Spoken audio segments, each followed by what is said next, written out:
നമസ്കാരം, ഞാൻ വിഷ്ണു നാരായൺ.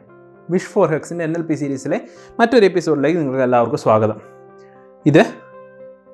നമ്മൾ ഇന്ന് മൂന്നാമത്തെ ഒരു സെക്ഷനിലേക്കാണ് എത്തിയിരിക്കുന്നത്. ലേണിംഗ് എന്ന് പറഞ്ഞ സെക്ഷനിലേക്കാണ് എത്തിയിരിക്കുന്നത്. ആക്ച്വലി എന്താണ് ലേണിംഗ്? ലേണിംഗ് പഠിക്കുക എന്നുകൊണ്ട് സ്വാഭാവികമായിട്ട് നമ്മൾ ആൻസർ പറയുകയാണെങ്കിൽ അറിവുകൾ സമ്പാദിക്കുക, പുതിയ സ്കിൽസും എബിലിറ്റീസും എല്ലാം സമ്പാദിക്കുക, പഠിപ്പിക്കുക, എക്സ്പീരിയൻസ് കൂട്ടുക, ഇതൊക്കെയാണ് നമ്മൾ ലേണിംഗ് എന്ന് പറഞ്ഞ് സ്വാഭാവികമായിട്ട് ഒരു നോർമൽ മനുഷ്യൻ ആൻസർ ചെയ്യുന്ന കാര്യങ്ങൾ ഇതൊക്കെയാണ്.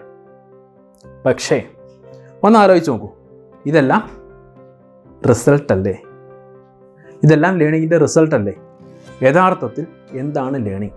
യഥാർത്ഥത്തിൽ എന്താണ് ആ പ്രോസസ്സ്? ലേണിംഗ് എന്ന് പറഞ്ഞാൽ അത് സെൽഫ് ഡെവലപ്മെൻറ്റ് ഇൻവോൾവ് ചെയ്യും. നമ്മളെ ആക്ട് ചെയ്യാൻ പഠിപ്പിക്കും,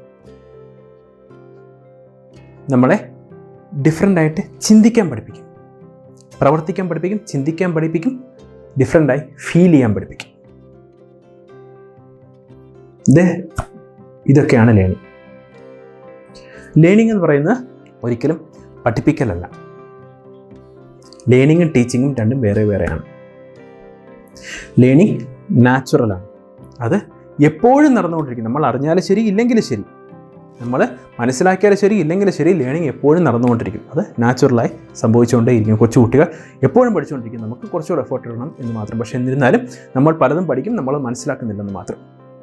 ലേണിംഗ് എന്ന് പറയുന്നത് നമുക്കൊരിക്കലും വിദ്യാഭ്യാസമാണെന്ന് ഉറപ്പിക്കാൻ പറ്റില്ല. വിദ്യാഭ്യാസം ഒരു ഭാഗമാണെന്നിരിക്കട്ടെ, പക്ഷേ എന്നാലും വിദ്യാഭ്യാസമാണെന്ന് ഒരിക്കലും ഉറപ്പിക്കാൻ പറ്റില്ല. അതുകൊണ്ടാണ് നമ്മൾ NLPയിൽ ഓൾറെഡി പറയുന്ന every one have all the resources within themself. അതൊരു പ്രീസപ്പോസിഷനായിട്ട് നമ്മൾ ഓൾറെഡി പറയുന്നത്, നമ്മളെ എംപവർ ചെയ്യുന്നത് അതുകൊണ്ടാണ്.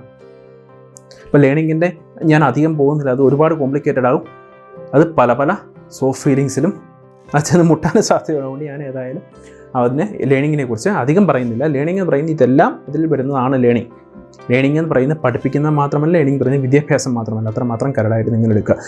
ലേണിംഗ് നമ്മളെ ഡിഫറെൻ്റായിട്ട് ചിന്തിക്കാനും പ്രവർത്തിക്കാനും ഫീൽ ചെയ്യാനും പഠിപ്പിക്കുന്ന ഒരു കാര്യമാണ്. എക്സാമിനേഷനും കൂടെ പറഞ്ഞ് ഞാൻ നിർത്തിയേക്കാം. എക്സാമിനേഷൻസ് ആവശ്യമാണ്. കാരണം നമ്മൾ ഫീഡ്ബാക്കുകളെ കുറിച്ച് പഠിച്ചു. ഫീഡ്ബാക്ക് ആവശ്യമാണ്. അതുകൊണ്ട് എക്സാമിനേഷൻ ഒരു ഫീഡ്ബാക്കായി മാത്രം എടുക്കുക. ഒരിക്കലും ലേണിംഗ് അല്ലെങ്കിൽ ലേണിങ്ങിനെ എക്സാം ഓറിയൻറ്റഡ് ആക്കാതിരിക്കുക. അത്രമാത്രം ശ്രദ്ധിക്കുക. അതോടുകൂടി ഈ ഇൻട്രൊഡക്ടറി പാർട്ട് ഞാൻ നിർത്തുന്നു. അടുത്ത നഗറ്റ് അല്ലെങ്കിൽ ഡെപ്ത് നോളജുമായി നമുക്ക് നെക്സ്റ്റ് വീഡിയോയിൽ കാണാം. Till then be happy, keep smiling, bye bye.